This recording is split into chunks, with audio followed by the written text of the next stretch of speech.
सवाल ये है कि विरासत के असूल क्या हैं। 3 बेसिक असूल हैं विरासत के। विरासत करने के लिए इन 3 पैरामीटर्स को फॉलो किया जाता है।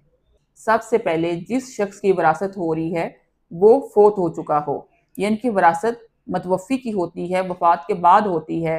विरासत ज़िंदगी में नहीं होती, हमेशा वफ़ात के बाद ओपन होती है। दूसरा पैरामीटर है कि जिस प्रॉपर्टी की या जिस माल की विरासत हो रही है वो मौजूद हो। ऐसा नहीं कि कोई फ्यूचर में बेनिफिट आएगा, कोई फ्यूचर में प्रॉफिट कमाया जाएगा, उसकी विरासत नहीं हो सकती। ऐसा माल, ऐसी प्रॉपर्टी जो मौजूद हो, उसकी विरासत होती है।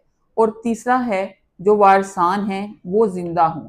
इसका क्या मतलब है? यानी कि जब मतवफ़ी की डेथ हुई उस टाइम पे जो वारसान जिंदा थे उनको उसकी विरासत में से हिस्सा जाएगा।